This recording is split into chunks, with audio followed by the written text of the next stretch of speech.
Only twice in the 21st century has there been a vacancy of the Holy See. Now again, this most solemn duty falls to the College of Cardinals, the most senior members of the clergy. 138 cardinals are under 80 and eligible to elect the next pope. But before the white smoke rises, the bells toll, and a new Holy Father emerges. There's much work to be done, including a carefully choreographed series of events steeped in centuries of tradition. The first thing that happens is what they call it Camerlengo, or the Chamberlain of the Holy Roman Catholic Church. Traditionally, historically, this is a fascinating piece, would take a silver hammer and tap the Pope's forehead 3 times and then call out his baptismal name.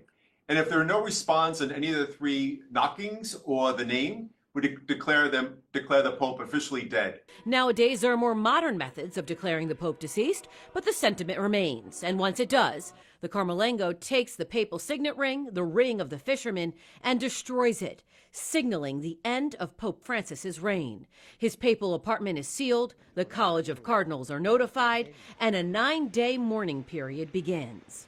Back in April of 24, Pope Francis established new rites for the burial of a pope. Now, could his successor change this? Of course. But for Pope Francis, he was very clear that he did not want a pope that was associated with a noble statesman or a world leader or global power. He wanted to be remembered as a simple shepherd, as a kind pastor. And so he wanted to be buried in that respect. What's quite striking, it's a very simplified funeral rite that he's left us with. Pope Francis will be in a coffin, much like we see any of our family members buried in a coffin in a funeral home. What's also going to be striking is that coffin is going to be closed. The funeral will be unlike the others we've seen in modern times. Think disciple of Christ, not head of state.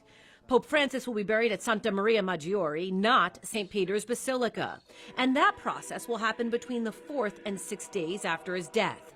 Once the burial is done, the conclave begins, which is roughly 15 to 20 days after the Pope's death is announced. That's a very serious gathering. It's very restricted. The cardinals themselves are in one place. They're not to leave during that time. They don't come and go. They're it's now where Pope Francis lives, in Santa Marta, and they stay there. They go over to the Sistine Chapel each day for their deliberations and their vote.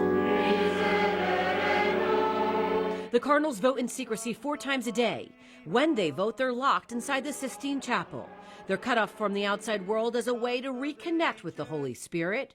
If a 2/3 majority is not reached, the smoke that emerges is black. Once a decision has been made, the smoke is white and the bells toll. It's not an election as much as it's a discernment.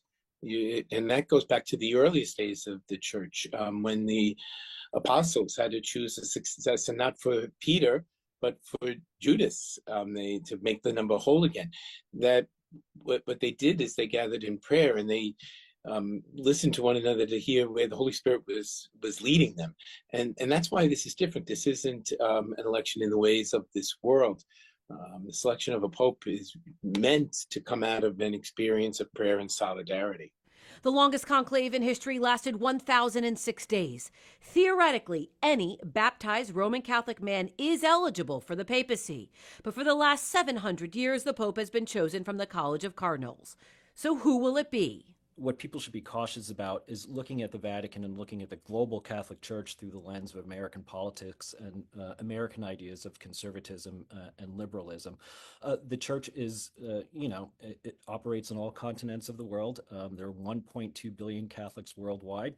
Some might hew to what are considered traditional Catholic values and ideals and tradition and doctrine, and others don't.